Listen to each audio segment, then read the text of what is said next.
네, 2026년 국정원 7급 대비반 설명회를 시작하도록 하겠습니다. 국정원 조직 인재상 시험 대비 전략 순으로 좀 설명을 드리겠습니다. 저는 국가정보전략연구소 소장입니다. 유니버시티 오브 시드니를 졸업했고요. 비즈니스 정보전략, 잠깐만요.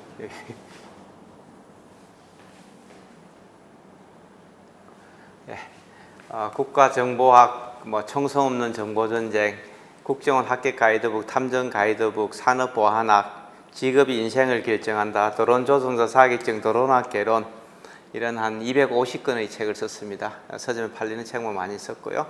국세청이라든지 국회 사무처, 경찰청, 삼성전자, SK 포스코, KT, 많은 대학들 수백 군데에서 강의를 했고요. 다양한 분야에 대해서 다양한 강의를 좀 많이 했습니다. 다양한 컨설팅과 자문도 한 25년 정도 했습니다. 한 30년 가까이 삼성전자나 LG전자, 포스코, 다양한 회사들, 마사회, 경찰청, 서울경찰청, 이런 데 키스터, KTL, 이런 기관들의 정보 전략이라든지, 일본 기업들도 도시바라든지 재팬텔레콤이라든지 도요다라든지 소프트뱅크 이런 회사들을 컨설팅을 좀 했었고요.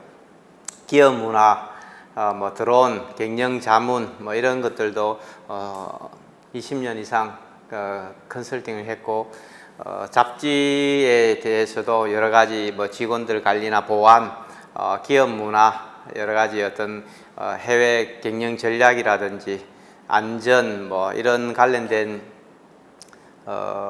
기고도 많이 하고 인터뷰도 많이 했습니다. 방송에도 많이 좀 출연도 했었고요. 블룸버그라든지 로이터 같은 해외 통신사들이 우리나라 기업 경영 전략이라든지 재벌 기업의 문제점, 기업 문화 관련 이런 부분에 대해서도 상당히 많은 인터뷰를 하고 보도가 많이 됐습니다. 이런 얘기를 해드리는 거는 사실상 우리 대부분의 사람들이 자기 직업을 하고 나서 인생이 끝나거든요. 퇴직하면 거의 다 아파트 경비하거나 조용히 통닭집 하거나 삼겹살집 하다 인생이 끝나는데, 사실상은 자기가 어떤 노력들을 하고 자기가 살아온 30년의 인생들을 사회에서 활용할 수 있는 부분을 찾아야 되는데 그런 부분들이 많이 없는 거죠. 그런 측면에서 저는 운이 좋게 인생 일막에서 열심히 살았던 부분들을 계속 지금 살리면서 지금도 열심히 책도 내고 강연도 하고 사회활동을 활발하게 하고 있습니다. 지금 젊은이들은 과거와 달리 이제 이런 삶을 살아야 되는 거죠. 또 인생이 옛날에 제가 살 때, 지금도 살고 있지만은 제가 젊었을 때는 보통 퇴직하면 60 한 두세 살 되면 죽었어요.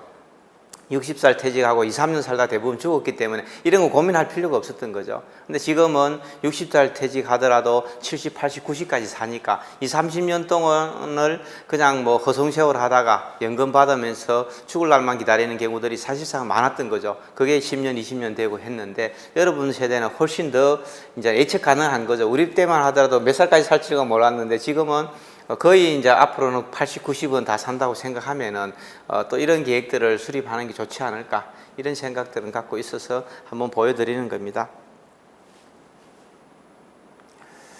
그래서 오늘 설명드릴 내용은 국정원 올해 정기공채가 어떤 특징들을 보였냐, 학생들이 인터넷에 상당히 많은 얘기들이 지금 오르내리고 있다고 얘기하는데 제가 전문가적인 입장에서 한번 좀 설명을 해드리려고 하고 있고요.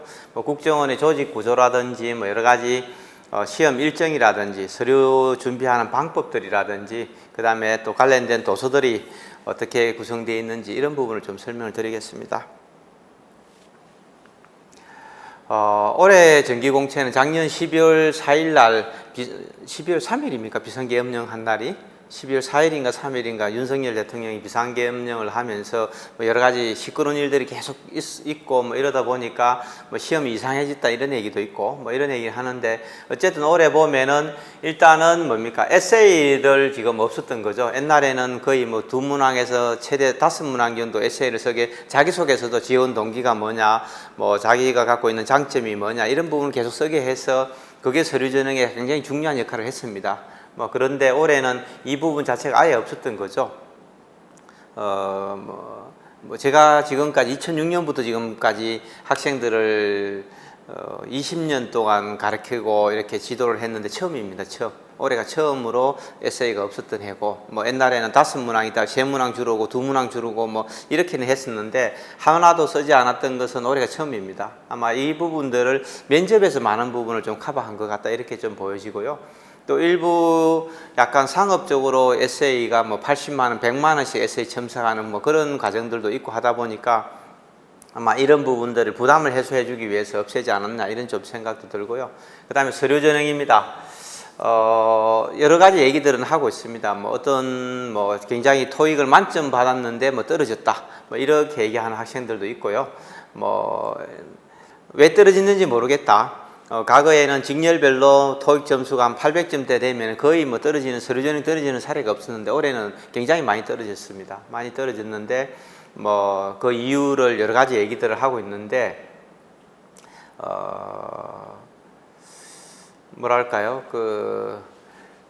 뭐 외부에서 어떤 교육기관에 받았던 그런 뭐 수료증이라든지 뭐 여러 가지 인증서 뭐 이런 것들이 한때는 좀 약간 유행을 했습니다. 한 2, 3년 동안은 유행을 했었는데 그런 수료증을 딴 학생들은 거의 뭐 예외 없이 다 서류 전형에 떨어졌다 이런 얘기들을 하고 있습니다. 그게 뭐 거의 뭐 비율이 엄청난 비율로 떨어졌다 이런 얘기들을 하고 있는데 그 금액도 상당히 비싼 돈을 주고 외부 기관하고 뭐 특정 그 과정들을 수료한 학생들 거의 다 떨어졌는데 뭐 그게 원인일 수도 있을 것 같고요. 뭐 다른 원인은 아직 정확하게는 모르겠습니다. 어쨌든 고스펙자들이 굉장히 많이 떨어졌다 이렇게 좀 볼 수 있을 것 같고요.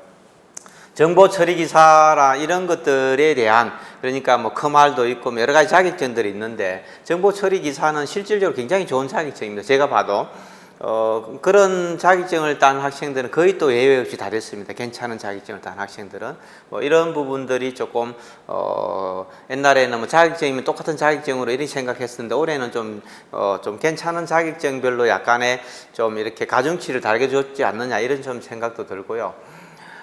지원자의 전공이 직렬에 크게 영향을 미치지 않았다는 거죠. 예를 들어서 우리가 북한 정보를 보면은 뭐 과거에는 법학과라든지 북한 어떤 정치외교학과라든지 그런 관련 학과 출신들이 상당히 많았었는데 올해는 뭐 공대 출신도 뭐 북한 정보를 지원한다든지 뭐 여러 가지 또 전혀 관계없는 이런 학과들이 뭐 어떤 특정 직렬을 지원을 했는데도 거의 관계없이 나름 서류만 잘 갖췄으면 거의 합격했다 이렇게 뭐 알려져 있습니다. 실제로 또 보니까 그렇고요. 그래서 뭐 뭐 이렇게 학원에서는 뭐 서류 전형에서 뭐 상당히 뭐 70% 80%가 떨어졌다 이런 얘기도 하고 있고요. 뭐 그런데 제가 봤을 때는 그렇습니다. 기본적으로 그동안에 표준적으로 많이 요구했던 그런 어떤 요건들을 갖춘 학생들은 거의 떨어지지 않았습니다. 제가 봤을 때는요. 그런데 학생들이 굉장히 편의적으로 뭐 저는 이런 것만 하고 싶습니다. 뭐 이렇게 해서 뭐 자기가 자기 나름대로 기준을 정해놓고 이렇게 서류를 준비한 학생들은 많이 떨어지는데 제가 한 20년 동안의 경험에 의해서 이러이러한 것들은 굉장히 좀 반드시 갖춰라 이렇게 얘기한 학생들은 거의 떨어지지 않았습니다. 그래서 그런 부분들은 좀 힘들더라도 제대로 지키는 게 굉장히 유리하다. 그래서 실제로 뭐 서류 전형에 떨어지면 시험장에도 갈 수가 없기 때문에 상당히 1년 동안 공부한 것 자체가 꽝이 되는 거죠. 그래서 가급적이면은 좀 전통적으로 좋은 평가를 받는 그런 자격증들, 그런 요건들은 갖추는 게 굉장히 유리하다. 괜히 엉뚱하게 친구들 얘기 들고 그런 준비하다가는 시험장에도 못 간다. 이렇게 좀 볼 수 있을 것 같고요. 그 다음에 이 필기시험입니다. 필기시험은 NIAT와 논술이라는 게 있는데 NIAT와 논술이라는 게 있는데 실제로 그 기존에 PCET을 공부한 수험생들 입장에서는 크게 뭐 차이는 많이는 나질 않습니다. 나질 않는데 언어 논리 지문이 대부분의 학생들이 굉장히 짧은 것들을 많이 공부를 했었는데 상당히 길었다. 어느 내용을 읽어야 될 내용이 너무 많았다 이렇게 얘기하는 학생들도 상당히 많았고요. 수리력은 뭐 거의 기존과 차이가 많지 않았습니다. 계산은 그렇게 어렵지는 않았다. 그다음에 도행도식은 매년 난이도가 완전히 좀 높은 편입니다. 그래서 또 다른 PCS에서 거의 다루지 않는 이런 영역이고 좀 특이한 영역인데 어쨌든 도행도식은 난이도가 올해도 상당히 높았다 이런 얘기를 하고 있습니다. 국가정보와 관련 문제는 전혀 출제가 되지 않았었고요. 뭐 이런 게 올해 필기시험의 특징입니다. 논술은 뭐 계획경제와 시장경제의 관점에서 비교 분석하는 뭐 이런 부분들이 나와서 상당히 기본적으로 우리 경제 이론을 모르더라도 자본주의와 계획경제의 어떤 특성들을 알면 시험을 칠 수 있는 그런 평이한 문제였다. 소위 말하는 일반 논술이 그대로 나왔다. 이렇게 좀 보시면 될 것 같습니다. 그래서 뭐 약간 직렬별로 그 뭐라고 그럽니까? 약간의 그 합격점이 상당히 좀 편차가 좀 있었던 걸로 그렇게 보이십니다. 제가 이렇게 이제 합격한 학생들하고 상담을 해보면은 뭐 그런 부분이 좀 보였다 이렇게 볼 수 있을 것 같습니다. 그 다음 체력 검증입니다. 올해는 기준을 공개했습니다. 예년에는 제가 20년 동안 하면서 2023년만 빼고는 체력에서 떨어진 학생들은 거의 본 적이 없습니다. 거의 뭐 평상시 조금씩 운동하고 이렇게 하면은 거의 체력에서 떨어지는 학생들이 없었는데 2023년도에는 뭐 체력에서 제법 떨어졌습니다. 제법 떨어졌는데 작년하고 올해도 기준을 좀 세게 이렇게 제시를 했는데 경찰 시험이나 이런 것들은 체력에서 떨어지면 그냥 떨어지는데 국정원 체력 시험은 뭐 그렇게 엄격하지는 않았던 것 같습니다. 뭐 예를 들어서 특정하게 기준을 정해놓고 막 이렇게 안 하면 떨어진다 했는데 그걸 100% 충족 못했는데도 합격한 학생이 좀 제법 있었던 것 같습니다. 그래서 뭐 체력이 그렇게 큰 중요한 이슈는 아니다. 뭐 이렇게 좀 볼 수 있을 것 같고요. 체력에서 아주 좋은 성적을 뭐 만점 비슷하게 이렇게 받은 학생들은 거의 없었던 것 같습니다. 그냥 평상시 조깅도 좀 하고 체력 약간 관리한 정도면은 거의 체력은 합격했다 이렇게 볼 수 있을 것 같습니다. 신체 검사는 외부 병원에서 합니다. 체력 검사 끝나고 면접 오기 전에 외부 병원에서 하는 그 기록을 갖고 오라 이렇게 좀 얘기를 하고 있고요. 뭐 면접 당일이나 9월 초까지 제출해라, 우편으로 제출하면 된다 이렇게 하고 있습니다. 이것도 마찬가지입니다. 뭐 크게 뭐라고 그럽니까? 신체 검사는 제가 봤을 때는 뭐 당뇨라든지 고혈압, 그 다음에 문신 뭐 이런 것들 특별한 것만 없으면 크게 문제가 없다 이렇게 좀 볼 수 있을 것 같습니다. 젊은 20대가 이런 병에 걸렸을 가능성이 별로 없지만 이제 문신 같은 경우에는 뭐 해외 여행 가서 놀러 가거나 뭐 친구들하고 재미로 이렇게 문신들을 했다면은 일정 크기가 이상되면은 문신은 안 됩니다. 지워야 됩니다. 그 다음에 면접입니다. 옛날에는 기존에는 면접을 2번 쳤습니다. 8월 달에 한 번, 9월 달에 한 번 이렇게 치다가 또 어떤 해에는 오전 한 번, 오후 한 번 이렇게 해서 하루에 면접을 치르고 작년에는 반나절에 면접 치르고 끝났는데 올해도 반나절이었습니다. 반나절 동안 면접을 했는데 2번 했습니다. 임성 면접하고 심층 면접이 한 번, 그다음에 시나리오와 PT 면접이 한 번입니다. 옛날에는 각각 인성 면접 한 번, PT 면접 한 번, 시나리오 면접 한 번, 심층 면접 한 번 이렇게 면접을 4번, 5번씩 이렇게 치렀었는데 올해는 2번만 면접을 치렀다 이렇게 좀 알려져 있고요. 합격자도 거의 면접 끝나자마자 며칠 지나지 않아서 올해는 굉장히 빨리 합격자를 발표하고 지금은 신원조사를 진행하고 있습니다. 그런 과정이다 이렇게 보면 될 것 같습니다. 그래서 예년에 비해서 완전히 파격적이다 이렇게는 볼 수 없을 것 같습니다. 지난 20년 동안에 채용하고 그렇게 많이 차이가 나진 않는다 이렇게 좀 보시면 좋을 것 같습니다. 에세이를 뺐다 해서 크게 유리하거나 불리하지도 않습니다. 면접에서 전부 다 그런 걸 걸릴 수 있기 때문에 그런 부분은 큰 차이가 없었다 이렇게 보면 좋습니다. 국정원 조직입니다. 정보활동과 방첩활동과 비밀공작활동을 하게 되는 거죠. 이 비율이 정확하게 얼마냐 이런 거는 누구도 알 수가 없습니다. 누구도 알 수 없는데 원장이 있고 1차장, 2차장, 3차장이 되어 있습니다. 그 다음에 기조실장이 있고요. 1차장은 해외 정보를 주로 다루고 있는, 그러니까 우리가 지금 해외 직렬을 하면 1차장 밑에 가서 일을 하는 거고, 2차장은 북한 정보, 3차장은 과학 사이버 이런 쪽을 담당하고, 기조실장은 인사나 예산을 담당합니다. 인사나 예산. 그래서 이렇게 구분되어 있다 이렇게 보면 될 것 같습니다. 우리가 뭐 실제로 이 퍼센트는 정확하게는 알 수 없지만은 국정원의 예산이나 인력이 뭐 이런 정도 비율로 배분되고 있지 않을까 뭐 이렇게 좀 볼 수 있을 것 같고 예측할 수 있을 것 같고요. 그런 측면에서 보면은 뭐 우리가 적대국이라고 할 수 있는 북한 관련된 정보 뭐 이런 부서가 가장 크다 이렇게 보시면 좋을 것 같습니다. 근데 미국은 기능 중심인데 반해 한국은 목표 중심이다 이런 얘기를 하고 있는데 굉장히 좀 전문적인 영역인데 예를 들어서 미국은 뭡니까? 첩보 수집국이 있고 수집국이 있고 예를 들면 분석국이 있으면 분석국 밑에 뭡니까? 해외와 북한 예를 들면 과학기술 분석 밑에 해외와 북한과 과학기술이 있다는 거죠. 근데 우리는 뭡니까? 해외 밑에 수집국이 있고 수집이 있고 분석이 있고 북한 밑에 수집이 있고 분석이 있고 과학기술 밑에 수집이 있고 분석이 있다는 거죠. 분석이. 그러니까 우리는 미국은 수집이냐 분석이냐 기능 중심으로 되어 있고 우리는 목표 중심이라는 거죠. 목표 중심. 그러면은 뭐 여러 가지 장단점이 있는 거죠. 수집하고 분석하고 뭡니까? 담합을 할 수가 없는 거죠. 백이 있으니까. 뭐 그런 부분들이 있고 여기는 데는 담합을 어떻게 보면 갈등이 생겼을 때 해결할 방법이 없는 거죠. 여기 둘이서 싸우면은.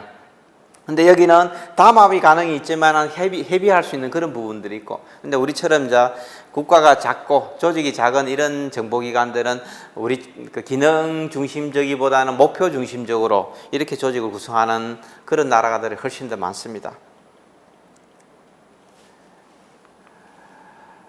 국정원 미션과 뭐 국가안전보장, 비전, 뭐 전략 여러 가지 핵심 가치 이런 얘기들을 쭉 하고 있습니다. 뭐 이런 부분들은 나중에 면접에 가서 이제 다 질문하는 것들이죠. 왜 지원했습니까? 애국심을 느낀 경험은 있습니까? 국정원이 뭐 하는 조직인지 알고 있습니까? 본인이 지원한 직렬이 어떤 일을 하고 있는지 알고 있습니까? 그런 직렬을 지원하기 위해서 어떤 준비를 했습니까? 뭐 이런 것들 쭉 묻는 거죠. 면접에 관련된 내용들이다 이렇게 좀 보시면 좋을 것 같습니다. 그다음 인재상입니다. 어찌됐건 뭐 모든 조직은 자신의 조직에 필요한 자신의 조직에 가장 적합한 사람을 채용하는 거죠. 어떤 형태든 그렇습니다. 그래서 국정원의 인재상인 애국심과 헌신, 책임감과 전문지식, 정보감과 보안의식을 갖고 있는 사람 우리는 뽑겠다. 일반 공무원 시험은 성적순으로 거의 뽑는 거죠. 성적순으로. 물론 뭐 성적 끝나고 나서 면접이라는 과정을 거치지만은 국정원은 뭐 그런 부분도 있지만은 뭐 실질적으로 국정원의 인재상에 맞는 뭐 그런 사람들을 주로 채용하려고 노력을 하고 있는 것 같습니다. 그래서 뭐 애국심을 갖고 있어야 되고 헌신도 있어야 되고 책임감, 자기 일에 대한 책임감, 그 다음에 전문지식 이게 이제 직렬별로 굉장히 중요한 거죠. 내가 해외 정보를 하는데 뭐 의학 능력이라든지 뭐 해외에 대한 어떤 지식이라든지 경험이라든지 이런 게 굉장히 중요해지는 거죠. 그렇잖아요. 해외 정보를 수하면 내가 북한 정보를 하면은 북한 정보를 지원했는데 북한에 대해서 아는 게 전혀 없다. 뭐 안보조사, 대테러 방첩, 예를 들면 의학, 뭐 과학기술, 뭐 이런 부분들이 전산통신이 있는데 뭐 전산하고 통신은 자기 전공자만 지원할 수 있습니다. 그런데 뭐 의학은 내가 해외에서 뭐 일정하게 거주한 그런 경험이 있을 수도 있고 나는 예를 경영학과 나왔지만 미국에 10년 살다 왔습니다. 그래서 제가 영어를 너무 잘하기 때문에 의학에 지원하겠으면 다 가능합니다. 영어 전공자만 하는 것은 아니라는 거죠. 의학은 뭐 상관없습니다. 근데 대테러 방첩 같은 경우에는 또 이 부분에서 우리가 법학과라든지 뭐 이런 쪽에 관련된 경험이 있는 그런 사람들이 좀 유리하고 안보조사는 북한학과라든지 경찰 행정학과 뭐 이런 학생들이 좀 많이 지원하는 편이고요. 그 다음에 북한 정보도 뭐 북한 관련된 정치 외교학과라든지 뭐 이런 쪽에 행정학과 이런 친구들이 많이 지원하고 해외 정보는 뭐 전공 불문이고 다양한 해외 경험이라든지 이런 뭐 의학 같은 이런 경험 있는 사람들이 주로 지원하는 겁니다. 전문 지식인 거죠. 전문 지식과 자신의 어떤 경험들. 그 다음에 뭐 정보 감각과 보안의식. 어떤 내가 뭐 동물적인 감각이 있다든지 뭐 이런 것들을 이제 원하는 거죠. 그 다음에 보안의식, 입이 무겁다든지 뭐 이런 부분들을 가지고 건전한 사고와 뭐 지식인의 소양, 뭐 자신감을 갖고 있는 이런 사람을 뽑겠다. 이게 이제 국정원의 인재상이다 이렇게 보시면 좋을 것 같습니다. 이런 것들을 서류 전형이라든지 필기 시험이라든지 또 일정하게 면접이라든지 신원조사 과정을 단계적으로 거치면서 이런 채용을 하고 있다 이렇게 보시면 좋을 것 같습니다.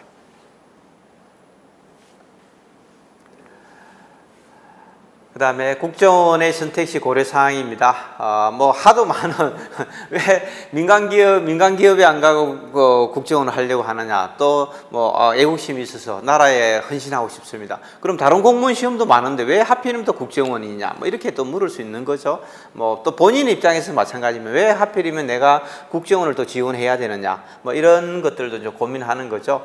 선택의 기준입니다. 선택의 기준. 전행 방법이죠. 자기가 그 장점이 있는 그런 전행 방법이 전행 방법에서 그런 것들이 유리한지 스펙, 뭐 대학이라든지 학과라든지 학점 같은 거 이런 부분도 좀 중요할 것 같고요. 토익이라든지 오픽이라든지 제 외국어 능력을 갖고 있는가, 그 다음에 논술 등 글쓰기 능력을 갖고 있는가, 뭐 신원조사라든지 업무 경험, 성취감, 사회적 책임, 뭐 마인드, 뭐 이런 부분들을 종합적으로 보는 필요가 있을 것 같습니다. 그래서 기본적으로 뭐 외국어 능력하고 논술하고 뭐 약간의 소양 같은 뭐 이런 것들은 시험에서 시험 과정에서 거의 다 이렇게 평가한다 이렇게 보시면 될 것 같고요. 그 다음에 선택의 방법입니다. 자신의 능력에 대해서 좀 냉철하게 판단해 볼 필요가 있다. 자신의 장점과 단점은 무엇인지, 그 다음에 내향적인지 외향적인지 뭐 개인 성향도 중요합니다. 실질적으로 정보기관은 대부분의 휴민트라고 하면은 사람을 만나서 대화를 통하거나 뭐 이런 방식으로 교류를 하면서 정보를 수집하는데, 이러려고 그러면은 내성적인 것보다 외향적인 사람이 훨씬 더 유리하다는 거죠.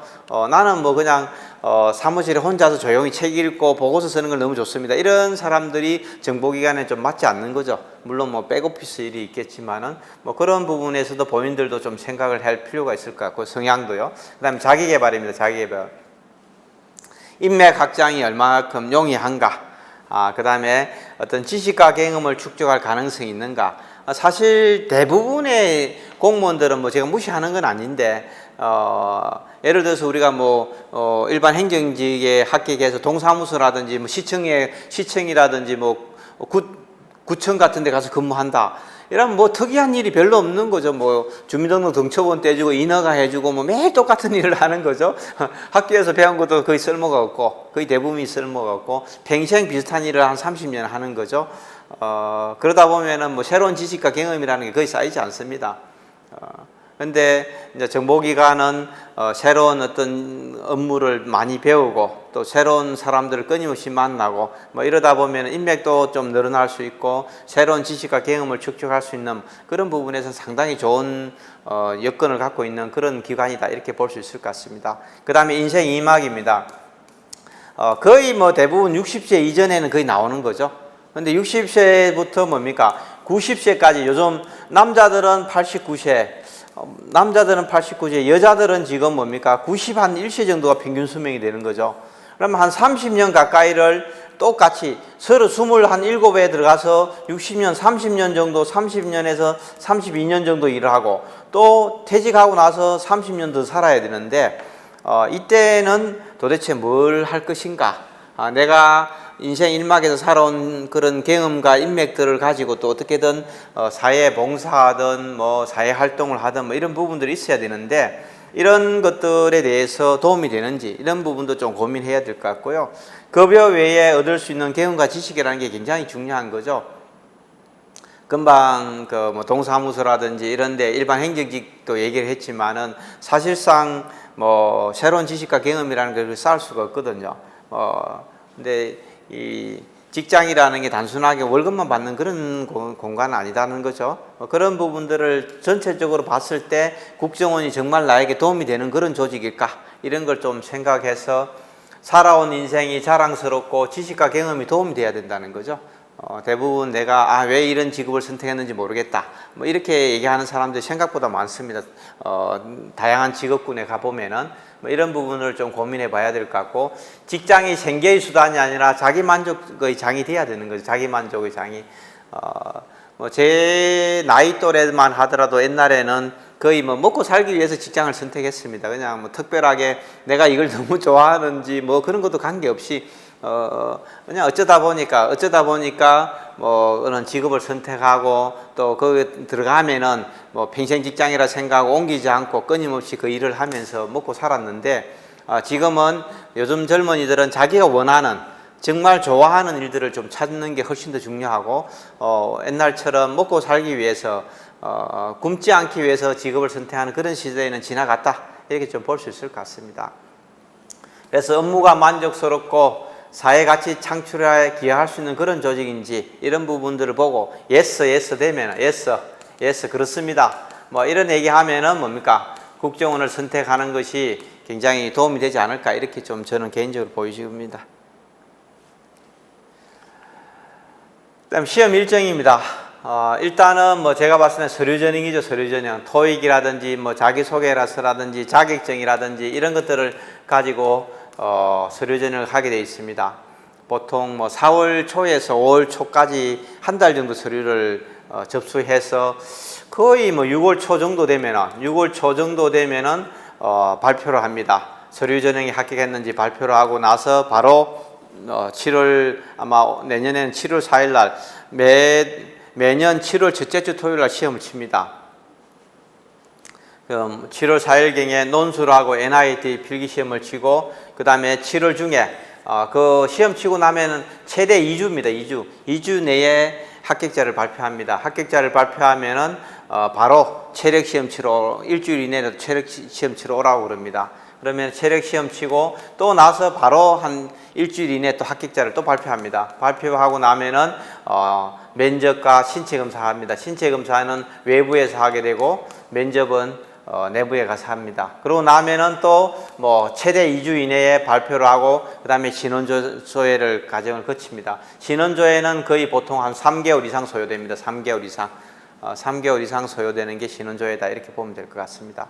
그래서 면접은 8월경에, 신원조회는 뭐 10월부터 뭐 한 12월까지 있고, 12월 말경 되면은 주로 합격자를 발표하고, 그 다음에 1월 달에 주로 연수에 들어가는 뭐 이런 과정을 거친다, 이렇게 보시면 될 것 같습니다. 거의 어떻게 보면은 뭡니까? 한 8, 9개월 정도 걸리는 거죠. 실질적으로 채용 과정이 아마 우리나라 시험 중에서 가장 오래 걸리는 그런 시험이지 않을까, 이렇게 보여집니다. 1차 서류 전형 준비 전략입니다. 뭐 대학이나 학과, 자격증, 외국어, 자기소개서 및 기타 사항입니다. 옛날에는 그런 것 같습니다. 제가 한 20년 전만 하더라도 거의 서울 소재 상위권 대학 학생들이 거의 대부분이었습니다. 중위권 대학들이 거의 대부분이었는데, 그 다음에 뭐 해외 대학이라든지 뭐 이런 경우들이 있었고, 지방 소재 뭐 국립대, 요즘 거점 대학이라고 얘기하는 뭐 이런 데들이 주로 많았었는데, 요즘은 조금 뭐 그런 부분이 조금 약간은 변한 것 같습니다. 물론 뭐 서울 소재 상위권 대학이나 중위권 대학 학생들도 많지만은 해외 대학 출신들 상당히 많이 늘어났고요. 지방 소재 국립대 같은 경우에 이런 부분들은 옛날에는 국내 정보가 있을 때는 지방 소재 국립대 학생들이 선호도가 상당히 높았었는데, 지금은 그런 부분은 좀 많이 줄어든 것 같습니다. 그래서 뭐 대학은 과거에 비해서는 뭐 그렇게 특정한 대학이 많이 몰려있다, 이렇게 좀 보기는 어려울 것 같고 굉장히 다양하다, 이렇게 보면 좋을 것 같습니다. 학과는 통상적으로 상대라든지 법대, 공학, 그 다음에 외국어 계열이 주로 많습니다. 주로 그런 경우 많고, 학점은 3.5에서 4.2가 가장 많은 것 같습니다. 3.5 정도 되면은 학교 다니면서 그렇게 놀지 않고 좀 나름 그렇게까지 땡땡이는 안 쳤다, 이렇게 좀 볼 수 있을 것 같고, 한 4.2 정도 되면은 나름 열심히 공부하고 학교 생활 충실했구나, 이런 정도 보는 거지, 학점이 그렇게 뭐 아주 중요한 포인트는 아니다, 이렇게 좀 볼 수 있을 것 같습니다. 그 다음에 자격증입니다. 정보처리기사라든지 산업기사 아주 좋습니다. 이런 자격증이 뭐 굉장히 좋은 거죠. 뭐 한자 자격증, 한국사, 뭐 컴할, 뭐 이런 부분들. 그 다음에 무도 자격증. 옛날에는 무도 자격증이 뭐 없는 학생들이 별로 없었는데 20년 전에는 지난 한 10여 년 전부터는 뭐 무도 자격증이 있는 학생이 거의 없는 것 같습니다. 그래서 뭐 무도 자격증이 3단 이상입니다. 1단, 2단 뭐 의미 없습니다. 아무 소용이 없습니다. 무조건 3단, 한 종목이 3단 이상이 돼야 됩니다. 그렇게 해야 자격증을 인정을 받습니다. 없어도 상관없습니다. 무도 자격증은. 그 다음에 영어입니다. 토익이나 토플, 탭스, 플렉스 다 인정됩니다. 인정되는데 예를 들면 이제 지원 직렬마다 다른 거죠. 뭐 해외 정보는 예를 들면은 뭐 850점 토익, 뭐 북한 정보는 예를 들면 뭐 800점, 뭐 예를 들면은 안보 조사는 뭐 780점, 뭐 예를 들면은 뭐 대테러 방첩도 뭐 800점, 810점, 뭐 이런 식으로 약간의 좀 지원 직렬에 따라서 토익 점수가 조금씩 차이가 있다. 이렇게 좀 보시면 좋을 것 같습니다. 제 경험이 그렇다는 거죠. 경험이. 그 다음에 뭐 스피킹 같은 거는 거의 한 개의 자격증 한 개하고 거의 맞먹습니다. 자격증 한 개. 내가 일반 자격증이 한 개 정도 부족하다. 그러면은 외국어 자격증을 따기보다는 오히려 영어 스피킹 자격증을 하나 갖고 있는 게 훨씬 더 유리합니다. 그 다음에 외국어는 뭐 있으면 좋고 없어도 큰 문제는 없습니다. 외국어 자격증은. 그 다음에 자소서입니다. 자소서. 입사하려는 목적, 뭐 지원 이유, 지식, 경험, 가치관 뭐 이런 걸로 주로 자소서를 쓰고요. 그 다음 병력입니다. 장교나 사병, 미필 아무 관계 없습니다. 장교라 해서 크게 유리하고 미필이라고 면제라 해서 불리하거나 이런 거 아무 관계 없습니다. 아무 관계 없다. 이렇게 보시면 될 것 같고요.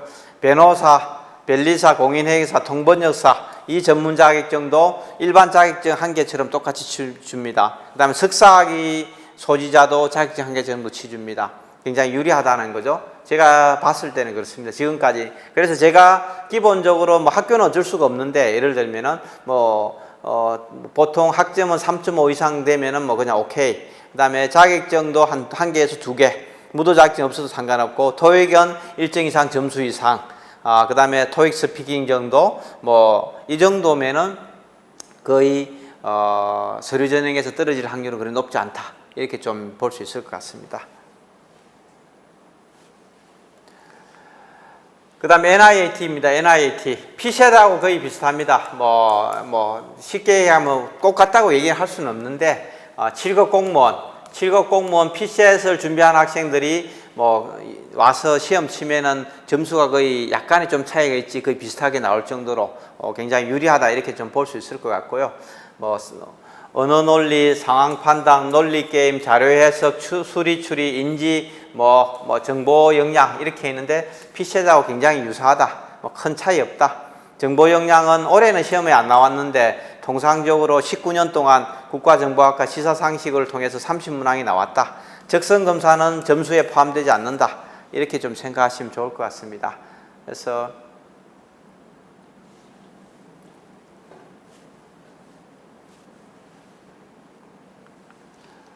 그 다음에 논술입니다. 논술. 사실 우리나라 일반 논술은 과거의 국정원은 한국사 논술이라고 그랬습니다. 한국사 논술. 한국사 논술이라는 게 뭐냐? 한국사에 관련된 지식을 알아야만 쓸 수 있는 게 한국사 논술입니다. 예를 들면은 갑오갱장의 의의와 역사적 의의와 교훈에 대해서 쓰시오. 갑신정부인에 대해서 문제점과 해결 방안을 쓰시오. 예를 들면은 3.1운동의 어떻고 저떻고 이런 것들은 뭡니까? 내가 3.1운동에 대해서 모르면 쓸 수가 없는 거죠. 갑신정부인에 대해서도 모르면 쓸 수가 없는데, 근데 지금 뭡니까? 남북통일에 대해서 찬성하는지 반대하는지 쓰시오. 그 다음에 뭡니까? 이민에 찬성하는지 반대하는지 쓰세요.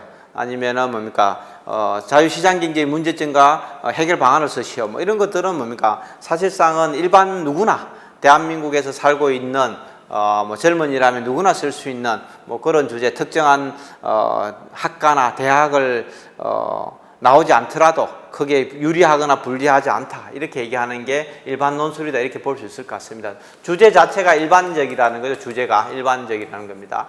그래서 논술은 기본적으로 논증을 하는 겁니다. 자기 주장을 펼친다는 거죠. 자기 주장을 자식이 주장을 펼치는데 그 주장에 대한 이유가 있어야 되겠죠. 설득하는 이유가. 나는 이렇게 있어야 된다.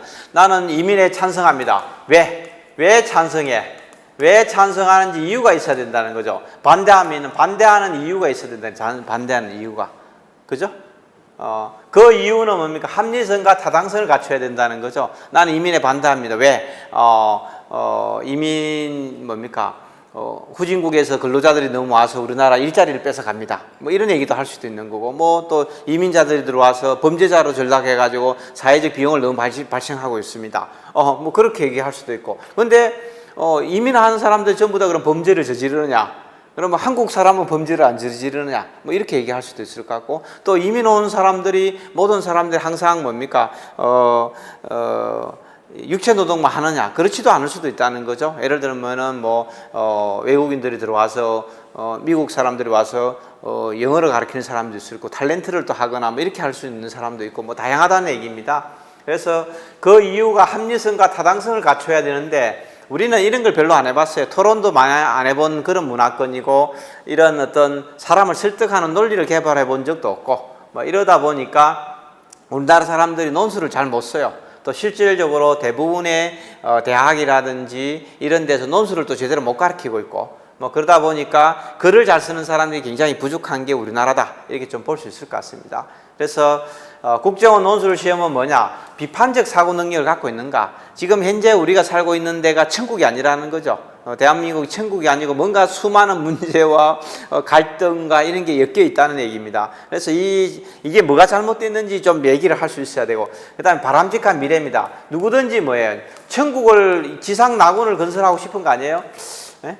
이 지상에서 모든 사람들이 행복하고 같이 조화롭게 살고 갈등이 없는 이런 걸 건설하고 싶은 거죠. 그 다음에 그렇게 하려고 그러면 뭡니까? 건전한 시티즌십, 모든 사람들이 뭡니까? 합리적인 사고를 하고 다른 사람한테 불편을 주지 않고 다른 사람의 가치를 훼손하지 않고 다른 사람들을 위협하지 않고 또 내가 할 일은 제대로 하고 공중도덕도 지키고, 이런 게 굉장히 중요하다는 얘기입니다. 이런 걸 갖고 있어야 되고, 그 다음에 공직관입니다. 공직관. 왜 공무원 하려고 합니까? 권력이 있어가지고 제가 어디 좀 삥 좀 뜯으려고요. 뇌물 좀 잘 받을 수 있을 것 같아서요. 어디 가서 폼 좀 잡을 수 있을 것 같아요. 음주운전 걸려도 안 잡힐 수 있을 것 같아서요. 뭐 이렇게 얘기하면 안 된다는 얘기입니다. 그죠? 합리적인 수준의 공직관. 그 다음에 정책 환경을 평가하고 정책 결정권자의 업무를 보좌할 수 있는 지식. 그죠? 예를 들면은, 국가정보기관은, 특히 국정원은 대통령의 정책 결정을 보좌하는 그런 임무를 수행하는데, 북한이 핵무기를 지금 개발했는지, 핵무기 얼마 정도 갖고 있는지, 고농축 우라늄을 얼마를 갖고 있는지, 왜 고농축이라고 얘기하냐? 고농축, 며칠 전에 정동영 통일부 장관이 얘기했습니다. 북한이 고농축 우라늄을 2,000kg를 갖고 있다. 2,000kg 그 분량이 그러면 핵탄두 몇 개 만드는 분량이냐? 고농축이라는 게 뭘 의미하느냐? 우라늄이 어느 정도 필요하느냐? 이런 부분들에 대한 지식을 보면, 저는 문과 나와서 우라늄이 뭔지 모르겠는데 핵무기는 잘 모르겠습니다. 이러면 안 된다는 거죠. 기본적으로 국가 안보에 관련되어 있는 그런 어떤 그런 어떤 주제에 관련된 지식들은 갖고 있어야 되는 거죠. 예를 들어서 미국 트럼프 대통령이 우리나라한테 보복 관세를 부과하고 있다. 저는 법학과 나와서 관세가 뭔지 모릅니다. 이렇게 얘기할 수 없다는 얘기입니다. 그래서 대통령에 관련되어 있는 대통령의 정책과 관련되어 있는 그런 어떤 주제에 대한 지식, 이런 것들도 필요하다는 거죠. 그래서 백그라운드 지식이 제일 중요합니다. 전문 지식과 이론들. 우리가 코로나19 이렇게 할 때 정말 진짜 이런 세상이 있을 거란 꿈에도 생각해보지 않았죠. 2020년 코로나 돼서 진짜 마스크 쓰고 집에도 나가지 못하게 하고 3사람 이상 모이지 못하게 하고 이런 세상이 올 거라고 꿈에도 생각해보지 않았죠. 과학기술이 예방접종만 하나 맞으면, 주사만 하나 맞으면 독감도 안 걸리고 모든 사람들이 이런 거 전염병을 이미 극복했다고 생각했는데 근데 어쨌든 이런 어떤 전염병에 관한 역사라든지 백신이라든지 면역 체계라든지 국가 안보의 종류라든지 이런 부분들에 대한 백그라운드 지식을 가지고 논리적인 사고, 비판적 사고, 철학적 사고, 이런 것들이 굉장히 중요한 거죠. 코로나19로 본 방역 체계의 중요성에 대해서 논하시오.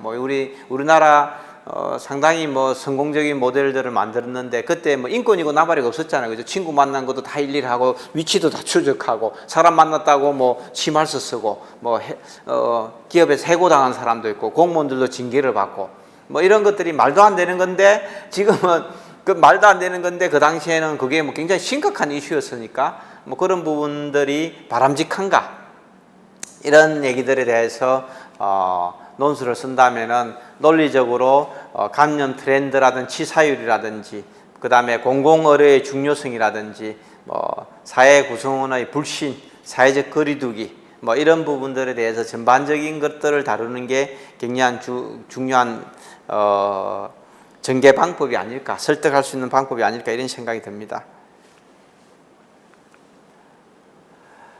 그래서 2026년도 내년 7월에 시험을 친다면은 지금은 뭐 9월 달에는 기초 글쓰기 과정을 지금 하고 있고요. 그래서 10월부터는 기초 입문, 그 다음에 기본 마스터, 뭐 실전 마스터 이렇게 해서 일주일에 3시간씩 과목별로 언어 논리 3시간, 수리 3시간, 도형 3시간, 정보 소양 2시간, 그 다음에 논술 3시간 이런 식으로 해서 주 5일 이렇게 수업을 한다 이렇게 좀 보시면 좋을 것 같습니다. 그리고 뭐 서류 전형이라든지 자소서 관련돼서 뭐 여러 가지 뭐 상담이라든지 이런 부분도 계속 하고 있습니다. 그리고 뭐 논술 같은 경우에는 뭐 필독서가 20권 정도 있습니다. 최소한 일반 논술을 쓰려는 학생이 읽어야 되는 책 뭐 그 정도 괜찮은 책들 마키아벨리의 군주론부터 제가 논어의 논어라든지 공자의 논어나 아니면은 뭐 적약용의 목민심서라든지 이런 괜찮은 책들 뭐 이런 부분 20권의 필독서를 제시해주고 이 부분을 꼭 읽도록 이렇게 하고 있습니다. 그래서 언어 논리 뭐 기본 마스터들 기초판을 지금 현재 각 언어 논리와 수리력, 도형 도식의 기초 이론, 그 다음에 기본에 관련된 책 내용들. 그래서 뭐 이 내용들은 그동안 한 20년 이상 국정원에서 시험 나왔던 이런 유행들과 유사합니다. 뭐 100% 똑같은 건 없습니다. 국정원이 문제를 유출하지 않기 때문에 저희가 알 수가 없고 학생들이 이러이러한 문제들이 나왔습니다 하면 비슷하게 유행을 만들어서 실제 시험장에 가서 그 문제들을 풀 수 있을 정도로 실력을 배양해 주는데 초점을 맞췄다 이렇게 좀 보시면 좋을 것 같습니다. 그래서 그 다음에 응용편 기초이론, 기본, 응용, 그 다음에 심화 이렇게 해서 4단계로 이렇게 구성이 되어 있습니다. 전부 다 이북으로만 일단 추가하고 있습니다. 이북으로만 종이책은 없습니다. 그래서 뭐 이걸 가지고 똑같이 시험 수업도 이걸로 계속 하고 있습니다.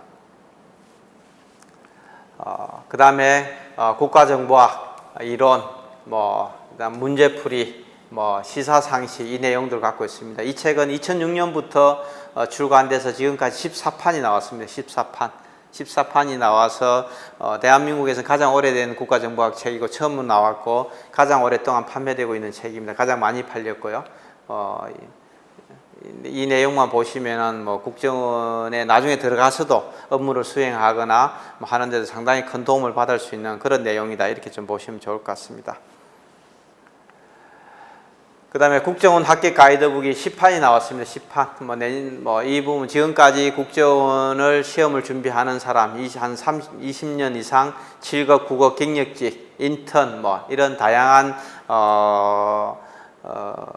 서류 전형 과정이라든지 면접이라든지 논술이라든지, 그 다음에 여러 가지 어떤 궁금한 내용들, 이런 부분들에 대해서 국가 비밀이 아닌 내용들은 전부 다 수록되어 있는 게 국정원 합격 가이드북입니다. 그동안에 한 15년 이상 꾸준하게 판매가 되고 있고 많은 학생들이 선택해서 보고 있는 책입니다. 그 다음에 면접책입니다. 그래서 국정원 7급 과학기술, 의학, 해외정보, 안보수사 각 직렬별로 그동안에 한 20년 동안 어떤 문제가 주로 면접에서 출제가 됐고 어떤 답변을 하는 게 유리한지 어떤 백그라운드 지식을 갖고 있어야 되는지 이런 부분들을 다 주관한 책이 면접 합격 과정입니다. 뭐 내용은 지금까지 뭐 크게 학생들이 가서 시험장에 가서 완전히 너무 다르다 이런 얘기는 한 번도 들어본 적이 없습니다. 지난 20년 동안 그거는 걱정 안 해도 될 것 같습니다.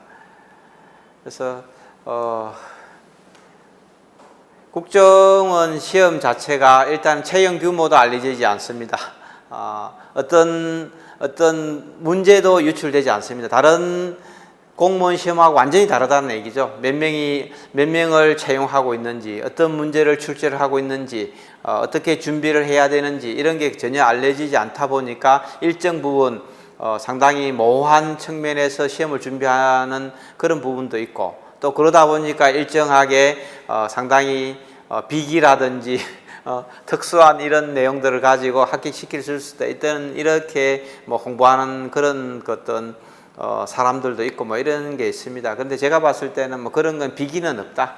어찌됐건 어떤 시험이든 간에 실력이 있어야 합격한다. 이렇게 좀 볼 수 있을 것 같고요. 뭐 저희도 마찬가지입니다. 저도 대한민국에서는 제가 가장 오랫동안 국정원 시험을 지도한 사람이죠. 20년을 했으니까 지금 뭐 대부분 뭐 4, 5년 이상 넘은 사람이 이 시장에 아무도 남아있지 않는데 저를 빼고는 저는 20년 동안에 꾸준하게 경력직이라든지 이런 뭐 정기공채, 인턴, 뭐 임기제 뭐 이런 사람들을 계속 상담해주고 지도해서 뭐 그렇게 해왔기 때문에 제가 갖고 있는 지식과 경험이 더 정확할 수 있다. 100%라고 얘기할 수 없습니다. 굉장히 정확할 수 있다. 그리고 제가 생각하고 있는 그런 어떤 방향이라든지 뭐 이런 것들이 뭐 틀리지 않다. 이렇게 좀 볼 수 있을 것 같습니다. 제가 한 35년 이상 이 영역에서 일을 해왔고 또 이런 영역에 관련된 책을 250권 이상 서점에 출간하고 상당히 다양한 조직을 다니면서 강의도 하고 컨설팅도 하고 있기 때문에 그런 부분에서는 제 감이나 제가 갖고 있는 경험, 판단이 크게 틀리진 않았다 이렇게 볼 수 있을 것 같습니다. 그런 측면에서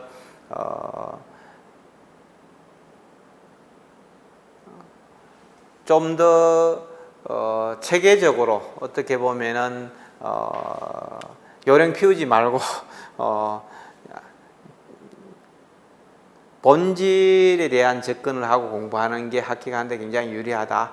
요령을 피우고 일정하게 기출문제라고 얘기하는 거 몇 문제 더 풀어보고 이런 걸로는 실제로 합격하기도 어렵고 또 일정하게 학생들이 과거에 보면은 뭐 서류를 뭐 허위로 내기도 하고 또 자소서를 약간 구라를 쳐서 과장하기도 하고 뭐 이렇게 해서 뭐 하는 경우들도 있는데 그게 결국은 뭡니까 면접이라든지 어떤 단계에서 다 걸러진다. 결국 중요한 거는 최종 합격이지 중간에서 어떤 특정 단계를 넘어가는 건 의미가 없기 때문에 자기가 부족하면 어떻게 그걸 채울지 그걸 더 연구하고 노력하는 것이 합격하는 데는 훨씬 더 유리하다 이렇게 좀 볼 수 있을 것 같습니다. 그런 부분을 좀 잘 고민해서 남아있는 기간 동안 준비한다면은 뭐 충분히 합격할 수 있지 않을까 이렇게 생각을 하고 있습니다. 혹시 질문 있습니까?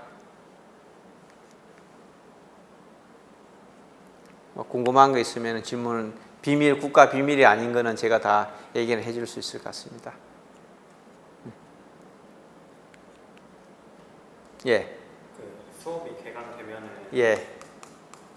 그 주에 5일 나오는 건가요? 지금은 월, 수, 금, 토요일은 1시부터 18시까지 5시간 2과목을 합니다. 토요일은.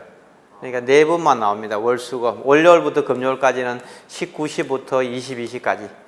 그 학생들이 주로 야간 직장인도 많고 이렇게 해서 일단 그렇게 하고 있습니다. 월, 수, 금은 19시부터 22시까지.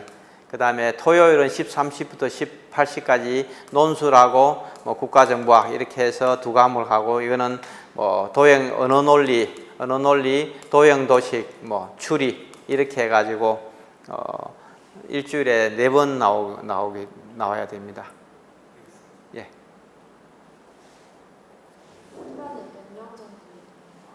지금은 뭐 시작이니까 뭐 아직까지 그렇게 많지는 않습니다. 예.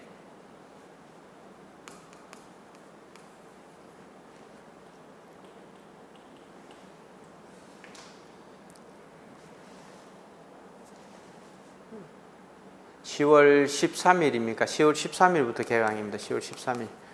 예.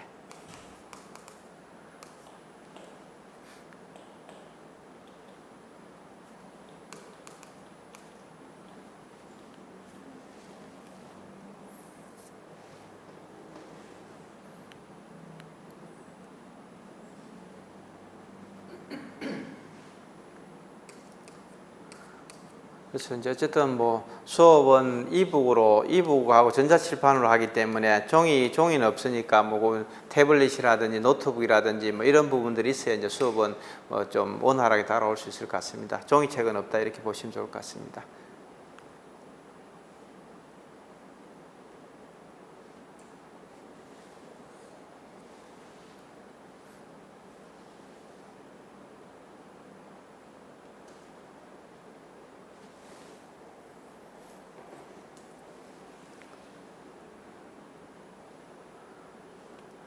지금 뭐 어떻게 토익 점수하고 이런 자격증들은 좀 다 따놓고 있나요? 토익이랑 커말은 있습니다. 아, 커말은 있고요. 네. 나머지 이제 조금 더 따야 되겠는데 커말 하나 갖고는 안 될 것 같습니다. 한국사하고 뭐 한자 자격증 같은 이런 건 좀 따야 될 것 같습니다. 예. 저희 준비하고 있어요. 예. 그래서 어찌됐건 요건을 안 갖추면 시험장에 갈 수 없다. 이거는 이제 확실하게 생각해야 됩니다. 그냥 대충은 없습니다. 대충은 없고 어떻게든 국정원에서 요구하고 있는 그 정도의 자기들이 기본적으로 뭐 매년 시험장이라든지 이런 게 딱 정해져 있으니까 많은 학생들이 더 많이 지원하게 되면은 뭡니까 약간의 뭐라고 그러면 기준이 좀 올라가는 거죠. 또 좀 적게 지원하면 기준이 좀 내려가는 거 이런 게 좀 있는 것 같습니다. 매년 똑같지는 않다는 얘기죠. 특정하게 뭐 800점 넘으면 무조건 안정적이다 이렇게는 아니라는 얘기입니다. 학생들이 좀 스펙이 좋은 학생들이 좀 많이 지원하면은 그 영어 성적도 조금 위로 올라갔다가 기준이 아니면은 조금 더 떨어졌다가 조금씩 매년 약간 변동이 있는 것 같습니다. 변동이 뭐 그런 부분들은 좀 고려해서 약간 될 수 있으면 조금 안정적으로 좀 높은 점수를 받는 게 좋지 않을까 이런 생각하고 있습니다. 그런데 뭐 내가 토익 910점을 받았는데 950점을 받고 내가 980점을 받고 뭐 990점을 받기 위해서 끊임없이 공부할 필요는 없습니다. 큰 의미 없습니다. 큰 의미 없습니다. 예. 제가 봤을 때는 일정 점수 넘으면은 뭐 똑같다고 봅니다. 사실 뭐 토익 990점하고 910점하고 실력 차이가 어마어마하다 이런 생각도 저는 뭐 별로 들지는 않거든요.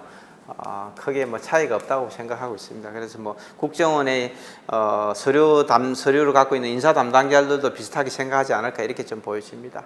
나머지는 제가 봤을 때는 어쨌든 어학 성적하고 자격증하고 뭐 이런 부분들은 기본적으로는 본인들이 준비를 하셔야 될 것 같고 그 다음에 NIAT하고 논술은 저희가 뭐 수업에서 열심히 커버해 줄 수 있다 이렇게 좀 얘기할 수 있을 것 같습니다. 나머지는 뭐 제가 어학이나 자격증은 제가 대신 해줄 수가 없기 때문에 이거는 본인들이 코치를 받으면서 계속 준비하고 대응해 나가야 된다 이렇게 말할 수 있을 것 같습니다. 예, 뭐 그러면은 오늘 공식적인 설명회는 여기서 마치고 필요하면은 제가 상담을 좀 해드리도록 하겠습니다. 예, 예, 여기까지 하겠습니다. 예.